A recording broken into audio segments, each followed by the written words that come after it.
And welcome back to the Alpha Laval room for the next session, which is, again, something that's very close to all of our hearts, looking at the independent SEAL campaign behind every great Aussie indie. And I'd like to welcome first to the stage the Head of Communications and Marketing for the Independent Brewers Association, Kelly Falconer, who will be introducing her panel. Thank you, Kelly. Thank you, Matt. Thank you, everyone, for coming. We're really excited to be here today to talk about the Independent SEAL campaign and how it's going to help our member breweries, but most importantly, raise the awareness of independent beer in the community and what to look for. So I have Welly on my left, who's from Loud Agency, and Ben from 100% Digital, who are both working with us to create the campaign. We briefed 100% Digital and Loud. It was a concept that this is a 3 to 5 year campaign. This isn't a short turnaround. We're looking for long stability, and it's going to take that time to raise the brand awareness in such a huge, oversaturated market. We chose Loud and 100% Digital because they are 100% independent, and we also have worked with them around the artists and the contractors that they use to stay true to our values of being 100% independent. So what will we do today? We will take you through consumers campaign and what we were looking for, who we researched and everything like that. Who did we speak to? We spoke to a range of people. We were looking at light purchasers, who are people who purchase a few times a year. We had medium purchasers, who purchase at least once per month. Heavy purchasers who purchase at least once per fortnight, and the beer bubble who purchase weekly or a few times a week. So who did we speak to? So phase one, we did focus groups. We had 6 90-minute focus groups with 4 to 6 individuals Australia-wide, and we had a mix of 2/3 male, 1/3 female, and a salary of greater than $80,000. Phase 2, we completed a survey to over 500 people, again Australia-wide, with the same demographics, except for the salary. We had a look at $54,000 up, and it was 79% metro-based. And we did ask a range of questions. So what was that about? We wanted to know craft beer and its association with being independent. So did they associate that? What did it mean for them?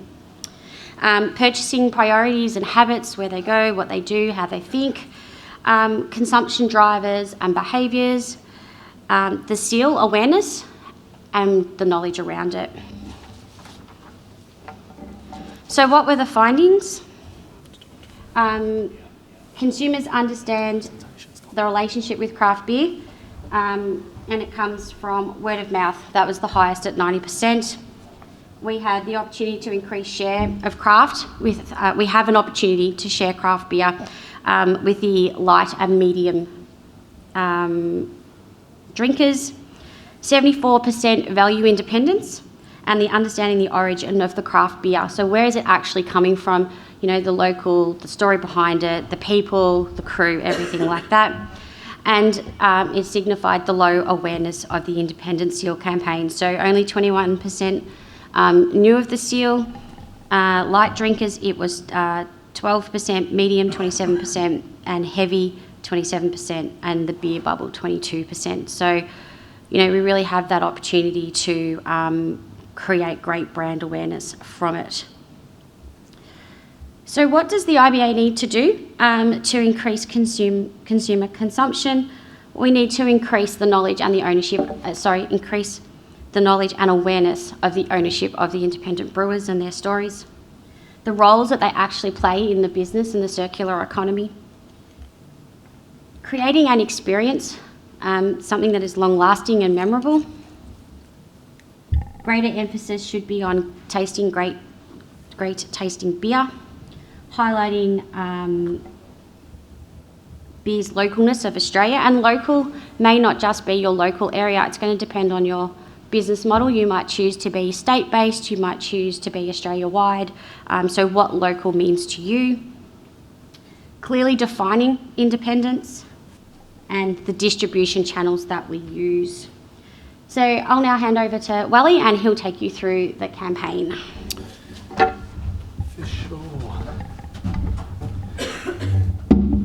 Thank you, everyone that's taken the time to come in. I'm just going to take you through, I suppose, our approach today and what we basically took from the insights that we learnt from the KPMG research to actually develop the campaign that's in market at the moment, which is Behind Every Great Aussie Indie. So, firstly, what drove the idea? So, as I mentioned before, the insights from KPMG were pretty important to us because it gave us an insight into what consumers were feeling. So one big thing that we found straight up was that there was very little recognition from consumers around the Indie certified Indie seal. So primarily that was going to be our biggest challenge with the campaign. So regardless of whether we want to sell beer at the outset, we first need to educate consumers around how to identify that seal and what that seal actually means for the industry. Secondly, there was a couple of truths that as an advertising agency we take away.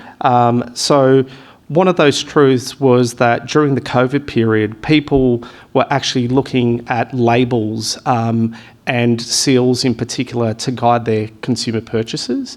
And, you know, with people trying to support Australian-made products, there was a real need for that seal to kind of stand out. And finally, the last tension that really, I suppose, was the clincher for us and more of a challenge was that when you look at the Indie seal and where the Indie seal actually sits, in most cases, it's behind every single can. So from a consumer's perspective, it's extremely difficult to be able to find that. So that was one of the challenges that we had to overcome with whatever we created. Now, in advertising, ideas kind of don't just drop from the heavens into your lap. You need to sort of go looking for them, and we use those kind of insights to drive that thinking. After working tirelessly to try and find a way into this problem and trying to solve these tensions, we landed on a line that we thought answered the brief, which was Behind Every Great Aussie Indie, which became the cornerstone of the campaign. Now, from our perspective, we always put the acid on any creative idea that we develop to make sure that it's answering all the questions and all the problems that we're given to try and answer for the association and its members. So the first thing that the line did was it actually became a directive for consumers. So when you look at Behind Every Great Aussie Indie, it's basically telling you where to look for that seal. So that was a tick for us and number one. Secondly, it spoke very much about I suppose its origins. So straight up you knew that this beer was Aussie Indie, which for us is exactly what we want. We want to really move consumers at that point of purchase towards a product that is totally independent and Australian. And not as important to consumers, but something that really worked with the line was that Behind Every Great Aussie Indie also spoke to the tireless efforts from your board and the people that actually represent all the individual breweries and these marketing guys, which I think have done some amazing work. So this is the campaign. So following on from that, the other thing for us which was really important was actually making sure that the process that we went through to be able to create the comms off the back of this platform idea of Behind Every Great Aussie Indie was, number one, that it was flexible enough. So a line that gives the IBA and its members longevity to talk about all the different issues that the industry might face. I mean, I will take a quote from Brendan Salt earlier this week when he mentioned, the fact that the industry needs to be united and the industry needs to leave something for their local MPs and members to get behind, the Australian independent beer industry. And this line could definitely do that. This is a legacy line that potentially they could own, which is, I was the MP, that actually got behind every great Aussie indie. So you can see how that idea can kind of stretch. As Kelly mentioned before, what we also did was every single touch point of this campaign, we engaged with independent suppliers. We're an indie agency ourselves, and for us it was really important that we sort of kept that standard and I suppose kept the funds that we were given to work with for the campaign and distributing those locally to also independents, which was great. A lot of people were going through some really difficult times. In particular, off the back of COVID, there was floods up the coast, and one of the illustrators, Lively Scout, was in a flooded, affected area. So it was good to see some of those funds going towards her. Also, to the relevance of the stories that we were telling around the campaign. So, you look at the first idea that we've put into market, which is look for the seal. That campaign uses a very sort of simple narrative that consumers can associate with. It starts with a narrative around beer o'clock, and beer o'clock is something that we can all associate with as beer drinkers, and that sort of became the narrative that we created around the video that you will see in the next slide. It's beer o'clock, and the search is on. With your taste buds frothing, the twist for an indie is on. Turning the beers over, you look for a sign. Behind every great Aussie indie, a seal you will find. Bingo. So that was the first campaign video that we put into market. Alongside with that, there were posters as well that spoke to the line and spoke to the indie seal. There was quite a lot of digital media as well that was created for the campaign, along with playback media on YouTube pre-rolls and also on-demand TV.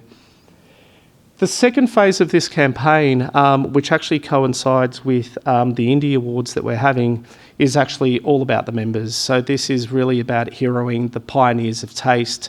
It's the brewers and the breweries that are out there really being the pioneers of the industry, looking for those taste profiles that we all find interesting and can't get enough of. And even those that are doing the traditional stuff, it's really about fine-tuning those and still making them a great drop for Aussies to drink. So this is the next instalment of the campaign with Phase 2. To the pioneers of taste, who search for flavours far and wide, combining ingredients others fear to try. Here's to the brewers who leave their mark behind every great Aussie indie. And then finally, we do have a Phase 3 coming into market. That Phase 3 will be a combination of both concepts 1 and 2, where we're still reinforcing the strength of the seal to consumers, but then also marrying that in with pioneers of taste, so we continue to showcase the amazing beers that you guys create. So that's me. Thank you.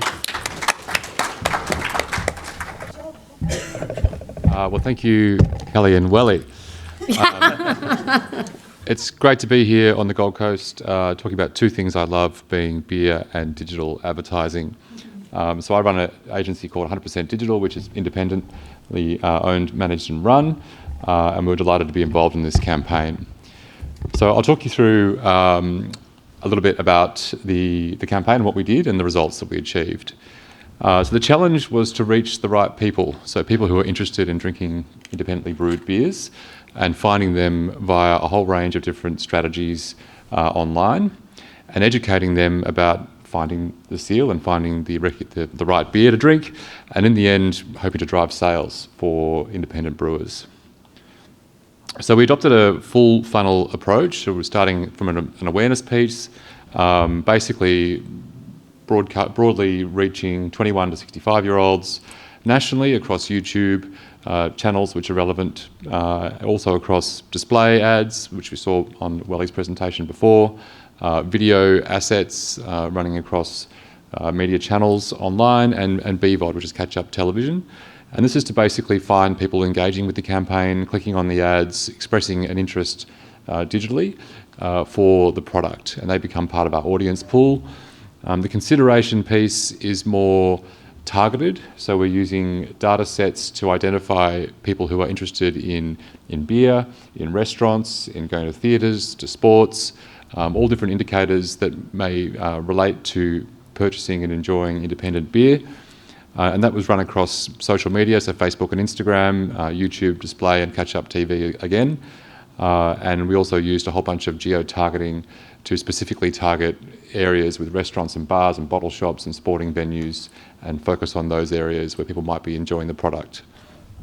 And the final piece is the conversion piece, where we retarget these people who have engaged with the campaign, and we reinforce the message over a number of weeks and months to remind them at key periods to purchase independent beer when they're out there buying beers. So on the broad awareness piece, we were running across BVOD, broadcast video on demand, so it's 9 Now, 10 Play, 7 Plus, KO on the sports channels, running that ad, the video format you saw before from Welly, across TV and catch-up TV, and also across YouTube and key websites talking about what's on, things to do, restaurants, reviews, and places where people would be interested in the product. On the audience targeting piece, we purchased third-party data sets which identify people that are interested in these activities. So I'm sure you've all bought tickets to concerts recently and you've been asked a hell of a lot of questions after you bought the ticket. Those sort of companies are then selling the data to people like me so we can find you online. So we used a lot of those to find the right people. Contextual is appearing on relevant websites. So if you're looking up content online relating to where should I go for dinner or sport or various camping, various topics where you might enjoy a beer, that's where the ad would appear.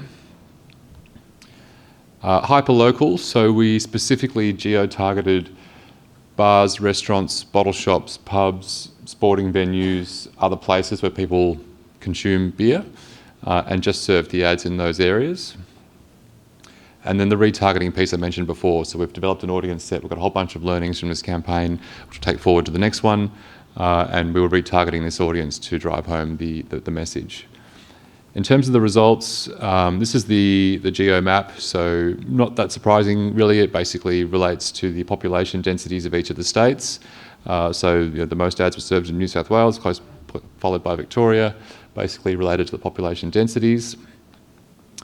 In terms of age and gender, we found that the campaign related more to males than females, and an older demographic. So 45 to 54-year-old males were the group who most responded to the activity, and there could be a correlation there between this age group and demographic and those who are drinking independently brewed beers. We also found that it was stronger on Facebook than it was on Instagram. And this relates again to that age group demographic. So Facebook is an older demographic than Instagram, so that makes sense. And yeah, we're running across both. We were not only talking to this key demographic, we're broadly educating younger consumers as well and getting new consumers on board. In terms of the websites that were most popular for the campaign, footytips.com.au, so people interested in sport, betting on the game, resonated strongly. Overwolf is a gaming site, so people playing video games at home might be enjoying independent beer at the same time. Investing in Hot Copper, we weren't necessarily expecting this one, so we found that stockbrokers and this sort of audience were interested in the product, and that perhaps makes sense because they've got high disposable income and they enjoy the finer things in life, so they're out there buying themselves some nice beers. And then Gumtree was more a location piece. In terms of we ran across TV, in terms of catch-up TV, we ran across laptops, desktops, mobiles, all digital devices, but the mobile phone was the most popular, which makes sense. You've all got one in your pocket right now, and this is the one we're on the most. So this is where the most of the campaign took place. And the highest performing day of the week for the campaign was a Tuesday, which is interesting, but debatably this is the day when people are playing with the devices at home a little bit more rather than being more engaged socially. They're more time to see the campaign, and a good time to be planning where they're going to go on the weekend and drink beer. The key result of the campaign is that we delivered over 12,000 clicks on the campaign through to the campaign landing page.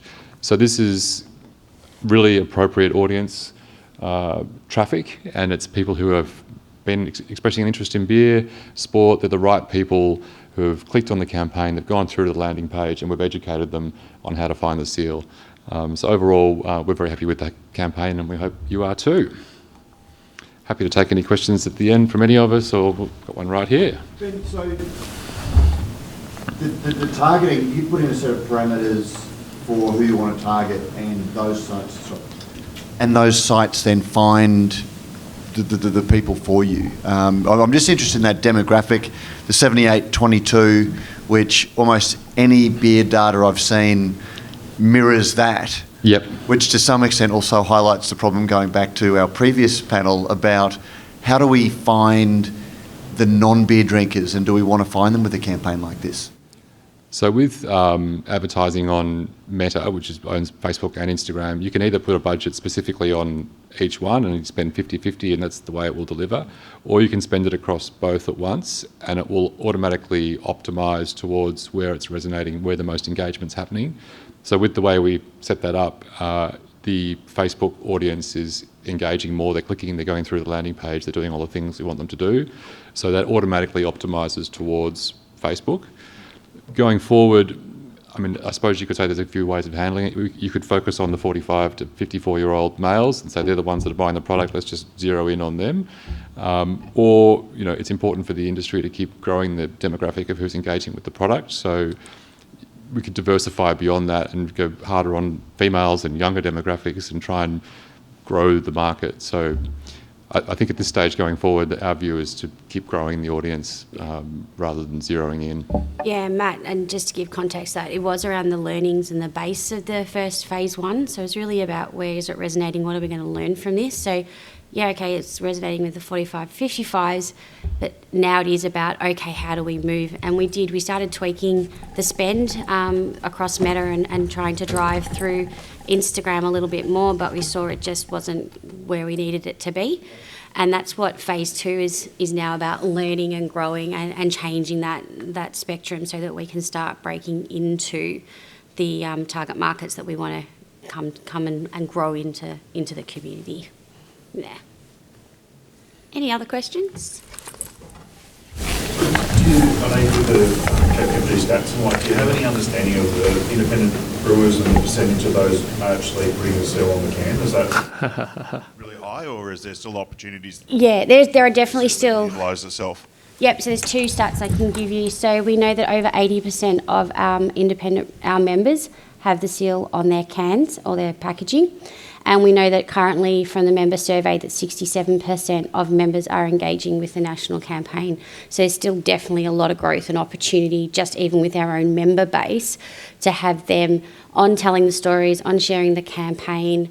And this is something that we've been talking about for phase two, some of the assets that we can deliver back to IBA members that they can use to tell their own story, because that's where it is. That's what we're hearing in the focus groups and the research, is they want to understand who are they dealing with, how are they helping the economy, the sustainability, and that's what is amazing about this industry. They are looking at how climate change and, the stories and the connection and helping and aiding, and so are the general community. So they're looking for those similar values.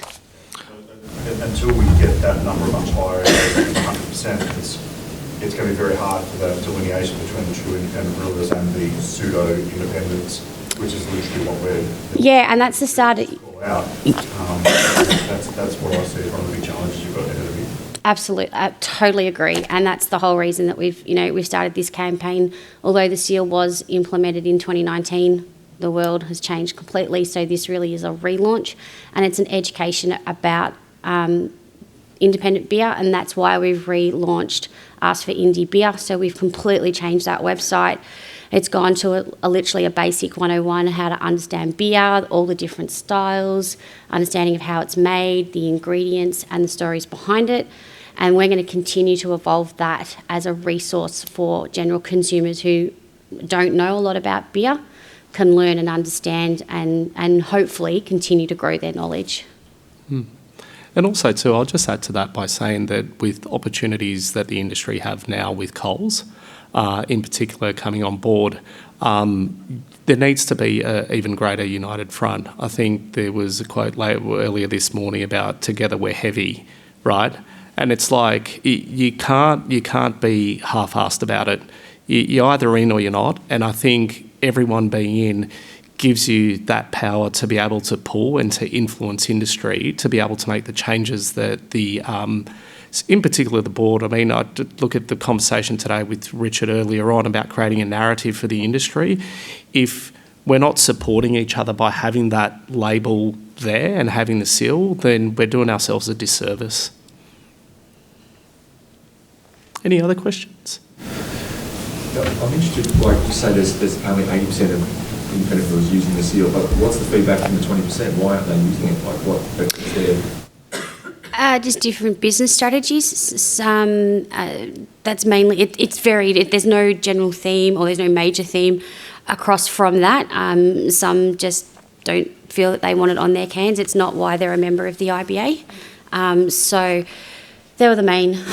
It's more about exactly the last point. Yeah. It's not necessarily why I joined. Yep. I joined to get the resources. I joined to be part of the community.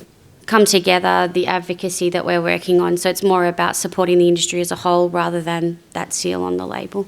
That has, if I didn't have such a weary brain, I'd be able to give you the stats increase of that though. So that's a significant increase even 3 years ago from when I came on board of members using it. The other component that's increased is where they're using it. Website, promotion at events, not just packaging, not just can, not just bottle.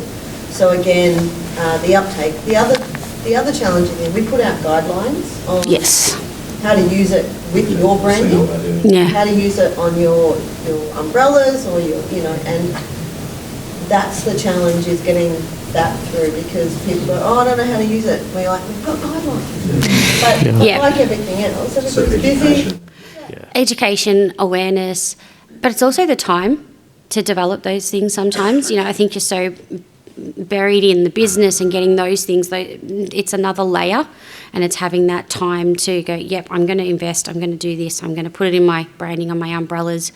And some are well established, so having it mixed within their brand as well is another story that we've sort of had a few conversations around, and that's why we've had some feedback. It's only a small amount, but from that 67% that are engaging, the reason some of them aren't is because the style in which we've gone, because that's what the consumers resonate with and associate with, doesn't align with their brand. But they're still behind the campaign, and they just want the seal and that look for the seal campaign. So we're just moulding. Particularly in this brand awareness phase, it's about breaking that blocker with the consumers and resonating and starting to educate and upskill their knowledge in the area. Can I ask a question? Ben and Lily, we're, as an industry association, we're carving off. As an industry association, ours is to represent rarely a remit to go direct to consumer to try and achieve what we're trying to achieve. So coming out of COVID, IBA did it just as tough as everybody else. We got down to very small numbers in our coffers. You've had to work with a very tight budget, is my point. For sure. Cal will maybe answer the question about what we're trying to achieve in our next step about finding consumer partners rather than continually rely on industry sponsors to value add our budget. What could we do if we could give you a couple of $100,000 more? What would you do with it? Well, it's a great message, and it's a very strong message. And when we were talking before about the brewers who haven't got the label there, I hope that they see the campaign and think, well, we should really be involved in this because we're driving a lot of traffic and a lot of customers that they might miss out on. But I mean, the options are endless. So, at the moment we're on catch-up TV.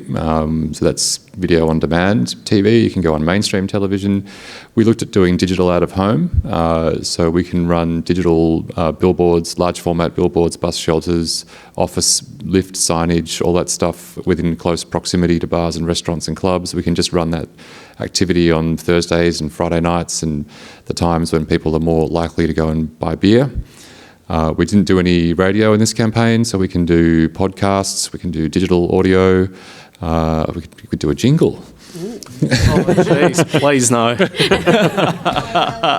Yeah. That'd be good. There's film festivals you can sponsor and do ads on. There's a lot. But the great thing about what we're doing at the moment is that we have reached millions of people and we've driven thousands of clicks and thousands of traffic. So the digital activity is very efficient. Which is great, and I think the first step would be to dial that up.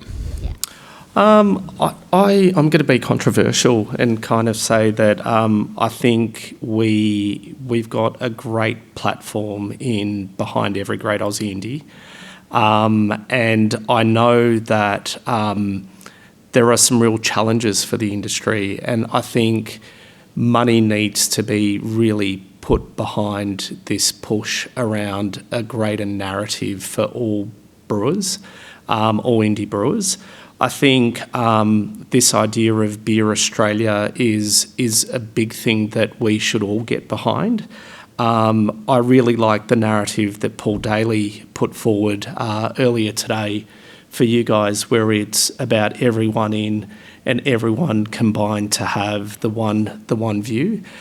I think the money needs to go behind that and supporting the board to actually create a really strong narrative to go into the ministers of the world to get behind the industry, because what that will do is it will take our money further, because it will be coming actually from the government with part of that support. And that, I think, just opens up the doors for all sorts of comms, all the things that Ben was just sort of talking about now. I think those are all things that we can do when we just have a united front and we've got some funding, because we really need that funding. I mean, everyone gets a piece of that pie. Why shouldn't we? And I think that's where the money for me should go. I think it should really be focused around that. I think it's a good narrative to tell, and I think it's a good legacy for some PM out there to put his name or her name on and say, hey, we got behind every great Aussie indie and this is what we've created for everyone. So that's where I'd put my money. Can I ask why you think that's controversial?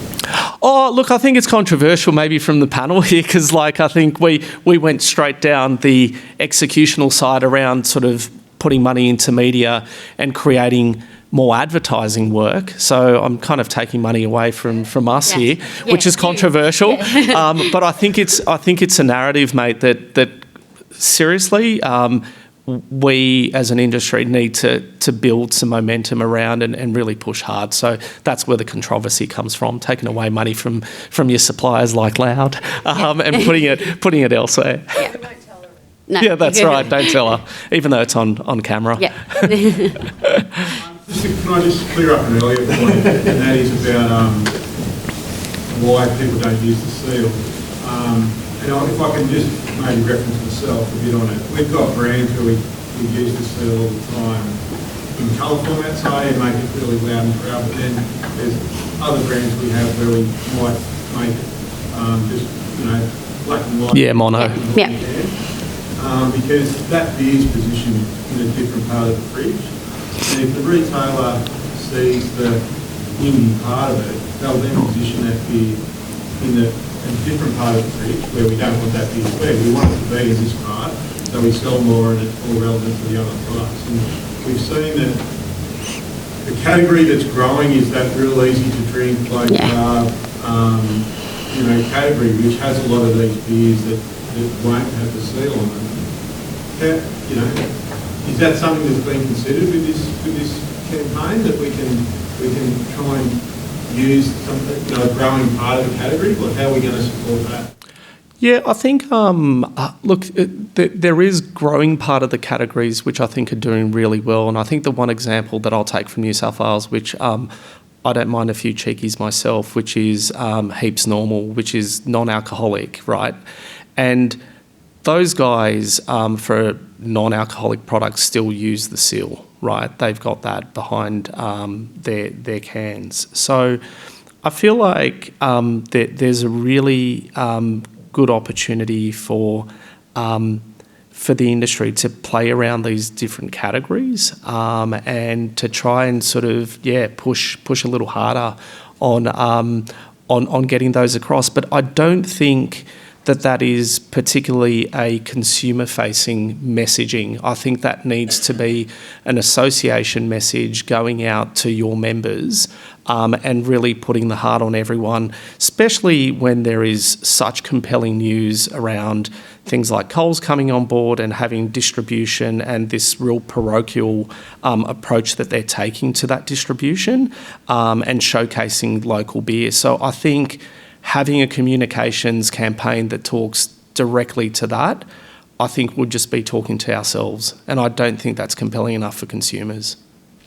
What about, Kelly, the supporter seal? So bottle shops, bars, those sorts of ones. So, you see, like I think of the Tap House has the big supporter seal out the front. And then following on from that, having something like with Google Maps, if, say, you're in a different city or you're looking to buy some independent beer or go and get one over the bar and you just type in indie beer near me in Google Maps, for example. I mean, is there anything planned for that space? Not right now. That's in the long term. So what we've done in the short term is we've mapped on Google Map every IBA member and they can go in, which is where we drove those 12,000 clicks through so they could see their local area and drive into it. But ultimately, that's where we want to be. That is, that 5-year goal. They're typing that into Google, and we've even talked in-house about, having apps that they can stand in the bottle shop and scan and say, where is the provenance, where's it come from, what ingredients, But we've got to work on the base first. We can have all these wonderful things, but if we actually don't have people looking, understanding, and having that awareness, then it's all for nothing. So, yeah. Yeah, there's some really cool ideas we presented as part of the pitch, some really wacky digital stuff, like that being the scanning app, which I think would be great if you walked into any of your local bottle shops and you didn't even need to turn your beer to have a look behind it, and you could immediately get the idea that it's an indie, that it has a story behind it, and that it's local. I think that would be really, really special. So there's ideas like that floating around. But again, we also need the funding for that, Yeah. And Kelly needs 5 more people. Another team, yep. But no, it is a very valid question, yeah. Thanks for coming, everyone. Well, with that, Appreciate we your might time. break for lunch. Thank you for joining us in the Alpha Laval room, and we'll be back just after lunch looking at the framework for sustainability and community impact.